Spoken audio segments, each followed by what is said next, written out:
राधे राधे, जय श्री कृष्णा।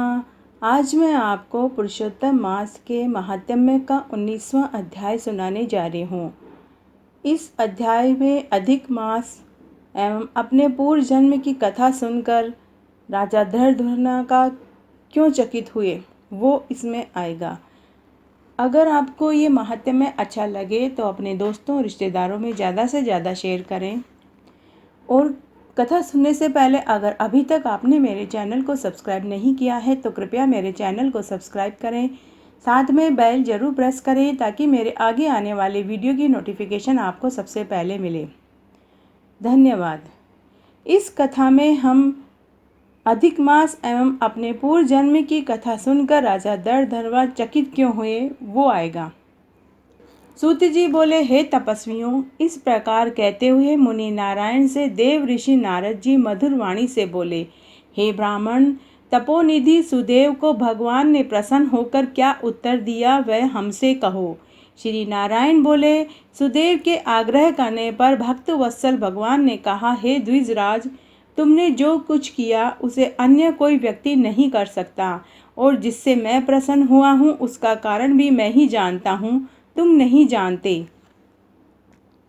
मेरा प्रिय पुरुषोत्तम मास जो यह बीता है, तुम दोनों के पुत्र शोक मग्न होने के कारण इसकी सेवा व आराधना हो जाने से हे तपोनिधे तुमको महान फल प्राप्त हुआ है। इस पुरुषोत्तम मास में जो मनुष्य एक दिन भी उपवास कर लेता है वह असंख्य पापों का नाश कर विमान में बैठकर बैकुंठ को प्राप्त होता है।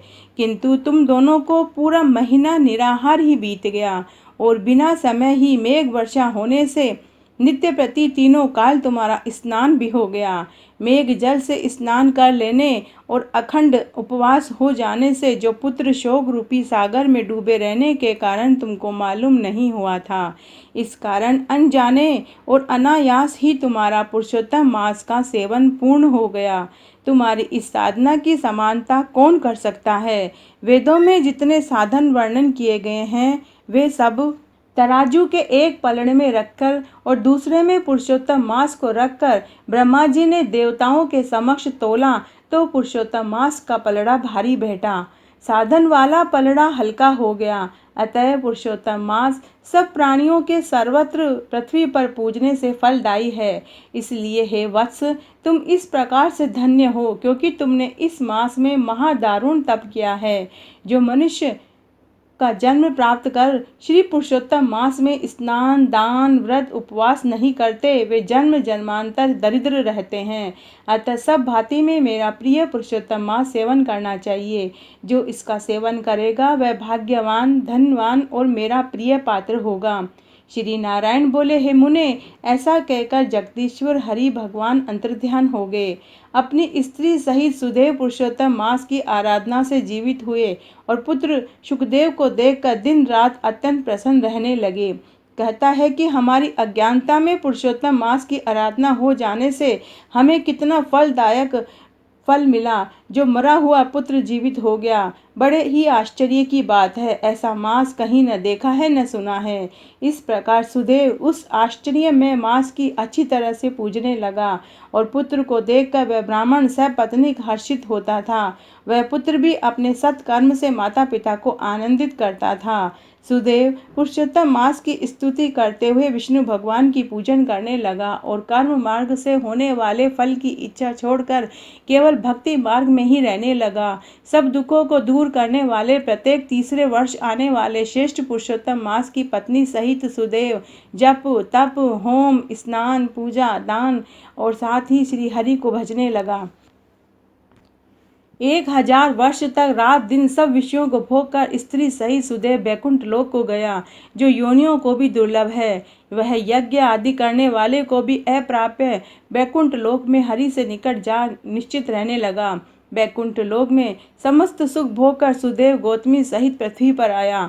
वही सुदेव राजा दृढ़धनवा नाम से तुम विख्यात हुए। हे राजन, तुम पुरुषोत्तम मास के प्रभाव से संपूर्ण भोगों को भोगने वाले हुए और यह तुम्हारी पूर्व जन्म की प्रतिव्रता गौतमी पटरानी हुई। हे भूपाल, तुमने जो मुझसे पूछा था कि यह सब मैंने कह सुनाया, और जो तोता पक्षी था वह तुम्हारा पूर्व जन्म में शुकदेव नाम का पुत्र था जिसे हरि ने जीवित किया था। वह 12,000 वर्ष की आयु भोग कर वैकुंठ को चला गया। वही शुकदेव वन में सरोवर के निकट बड़ के वृक्ष पर बैठकर अपने पूर्व जन्म के पिता यानी तुमको आया हुआ देखकर दूसरे संसार सागर में मग्न भोग रूपी विषयों में ग्रसित ऐसे राजा को देखकर अत्यंत कृपायुक्त हो तोता रूप हितकारी पुत्र सोचने लगा कि यदि मैं इस राजा को आत्मबोध नहीं कराऊंगा तो मैं बंधन मुक्त न हो पाऊंगा, क्योंकि वेद मत है जो पुत्र पिता की पुनाम नरक से रक्षा करता है वही श्रेष्ठ पुत्र है, नहीं तो आज मेरा वेदार्थ का ज्ञान व्यर्थ हो जाएगा।